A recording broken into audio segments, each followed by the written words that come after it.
আর্তনাদ, চিৎকার, নিঃসঙ্গতা, অসহায়ত্বের প্রতিধ্বনি। উত্তর হতে দক্ষিণ, পূর্ব হতে পশ্চিম, মানুষের হাতে নেই হাত। আমি অবাক যখন চোখে ভাসে বৃদ্ধ পিতামাতার আর্তনাদ।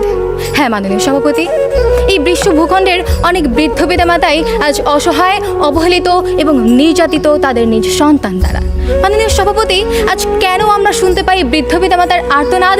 আজ কেন আমরা দেখতে পাই তাদের অসহায়ত্ব, অবহেলা এবং নির্যাতনের হৃদয় বিদারক করুণ দৃশ্য? সেই কারণ উদ্ঘাটনের জন্যই আজকে আমাদের বিতর্ক। ধন্যবাদ মাননীয় সভাপতি আমাকে এই মহান মঞ্চে বক্তব্য প্রদানের সুযোগ দেওয়ার জন্য। বিতর্ক চলছে এবং আজকের বিতর্কের বিষয় নির্ধারিত হয়েছে বৃদ্ধ পিতামাতার প্রতি দায়িত্ব পালনে অবহেলার মূল কারণ সন্তানের মানসিকতা। বাস্তবতার প্রেক্ষাপটে আমি এবং আমার দল এই বিষয়টির বিপক্ষে অবস্থান করছি।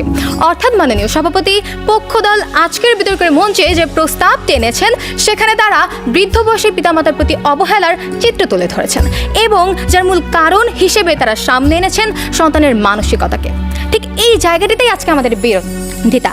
সেক্ষেত্রে আমরা বলছি সন্তানের মানসিকতা নয়, বরং সন্তানের সুশিক্ষার অভাবই বৃদ্ধ পিতামাতার প্রতি দায়িত্ব পালনে অবহেলার মূল কারণ।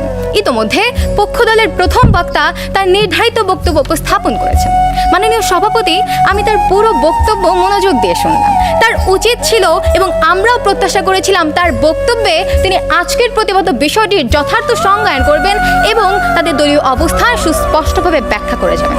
কিন্তু মাননীয় সভাপতি, অতি প্রত্যাশায় আমরা হতাশ হয়েছি।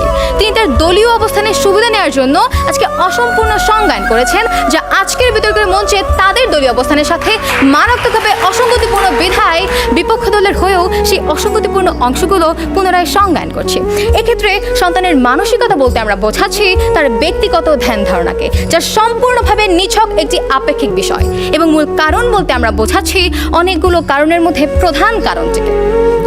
এ পর্যায়ে পক্ষ দলের বিরোধিতায় আমাদের তুলে ধরা সন্তানের সুশিক্ষার অভাব বলতে আমরা বোঝাচ্ছি তার পারিবারিক এবং সামাজিক মূল্যবোধ, ধর্মীয় অনুশাসন এবং নৈতিক শিক্ষার অভাবকে। এ পর্যায়ে আমাদের দলীয় বিরোধিতার জায়গাটি দৃঢ়ভাবে প্রমাণের জন্য আমরা সুস্পষ্ট চারটি ক্ষেত্র উপস্থাপন করছি। ক্ষেত্রগুলো হলো পারিবারিক সুশিক্ষার অভাব, সন্তানের সামাজিকীকরণে ঘাটতি, ধর্মীয় মূল্যবোধের অভাব এবং অপসংস্কৃতির চর্চা। এই চারটি ক্ষেত্র সুস্পষ্ট তথ্য উপাত্ত যুক্তির মাধ্যমে আজকের বিতর্কের মঞ্চে আমরা প্রমাণ করে যাব সন্তানের মানসিকতা নয়, বরং সন্তানের সুশিক্ষার অভাবই বৃদ্ধ পিতামাতার প্রতি দায়িত্ব পালনে অবহেলার মূল কারণ। এ পর্যায়ে ব্যাখ্যা করছি প্রথম ক্ষেত্রটি। শুরুতেই পক্ষ দলের প্রথম বক্তার দৃষ্টি আকর্ষণ করছি। আপনি বলে গেলেন এমন একজন সন্তানের কথা যে কিনা মাদার্স ডেতে মায়ের সাথে সেলফি তোলে, ফেসবুকে পোস্ট করে এবং পরবর্তীতে সেই এবার মায়ের সাথে অসৎ আচরণ করে। আপনার প্রতি উত্তরে বলছি, লক্ষ্য করুন, মানসিকতা এমন একটি বিষয় যা নির্ভর করে একজন মানুষের পারিবারিক এবং সামাজিক অবকাঠামো, ধর্মীয় সুশিক্ষা এবং নৈতিকতার উপর। যখন এই বিষয়গুলোর প্রত্যক্ষ এবং পরোক্ষ অভাব পরিলক্ষিত হয়, ঠিক তখনই সন্তানদের দ্বারা বৃদ্ধ পিতামাতারা অবহেলিত হন। আর সেক্ষেত্রে আপনারা এই মূল কারণ হিসেবে আপনার মানসিকতাকেই দেখিয়ে গেছেন। মানে সর্বপ্রতি লক্ষ্য করুন, একটু অতীতের দিকে নজর দিই, যেখানে একটি শক্তিশালী সামাজিক কাঠামোয় পরিবারের প্রতিটি সদস্য ছিল একই বৃত্তে সজ্জিত ফুলের পাপড়ির মতো, যেখানে পিতামাতাকে কেন্দ্র করে আবর্তিত হতো সন্তানের জীবনচক্র। অথচ মাননীয় সভাপতি, হতাশার চিত্র ঠিক তখনই দেখা যায় যখন এই পারিবারিক মিলবন্ধনের অভাবেই অমাবস্যার মতো অন্ধকার নেমে আসে বৃদ্ধ পিতামাতার জীবনে। মাননীয় সভাপতি, পারিবারিক সুশিক্ষা এবং মিলবন্ধনের এই প্রকট অভাবের কারণেই সন্তানরা বৃদ্ধ পিতামাতার প্রতি দায়িত্ব পালনে অবহেলা করে। মাননীয় সভাপতি, এই পর্যায়ে একটি তথ্যচিত্রে নজর দিই। ফ্যামিলি ফর লাইফ শিরোনামে ব্র্যাক কর্তৃক পরিচালিত একটি পরিসংখ্যানে উঠে এসেছে বর্তমানে বাংলাদেশের 28% পরিবার হচ্ছে যৌথ পরিবার এবং 72% পরিবার হচ্ছে একক পরিবার। নগরায়ন, কর্মসংস্থানের যোগান এবং সামাজিক বিলাসিতার প্রভাবে ধীরে ধীরে এই একক পরিবারের সংখ্যার হার বহুলাংশে বেড়েই চলেছে।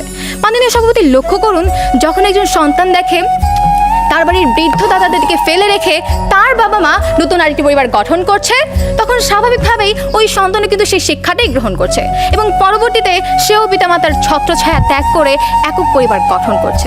এরপর মাননীয় সভাপতি, ওই সকল একক পরিবারের ক্ষেত্রে আবার 67% পরিবারের বাবা মা উভয় কর্মজীবী, যাদের সন্তানদের 43% বেড়ে উঠছে ডে কেয়ারগুলোতে এবং বাকিদের বেড়ে ওঠা নির্ভর করছে বাড়ির কাজের মেয়েদের ওপর। তথ্যসূত্রে www.bbsm.com। মাননীয় সভাপতি লক্ষ্য করুন, যখন একজন সন্তান জন্মের পর তার পিতামাতাকে আপন করে কাছে পায় না, যখন একটি পরিবারে প্রতিটি সদস্যের মাঝে পারিবারিক মিলবন্ধনে সুশিক্ষা প্রসারিত হয় না, যখন তাদের মাঝে কোনো রকম কোনো দায়বদ্ধতা কাজ করে না, ঠিক তখন সন্তানের মানসিকতা তো অনেক দূরের একটি বিষয়। স্বাভাবিকভাবেই পারিবারিক সুশিক্ষার এই সুবিশাল অভাবের কারণেই সন্তানরা বৃদ্ধ পিতামাতার প্রতি দায়িত্ব পালনে অবহেলা করে। সুতরাং মাননীয় সভাপতি, সন্তানের মানসিকতা নয় বরং সন্তানের সুশিক্ষার অভাবই বৃদ্ধ পিতামাতার প্রতি দায়িত্ব পালনে অবহেলার মূল কারণ। ধন্যবাদ মাননীয় সভাপতি, ধন্যবাদ সবাইকে।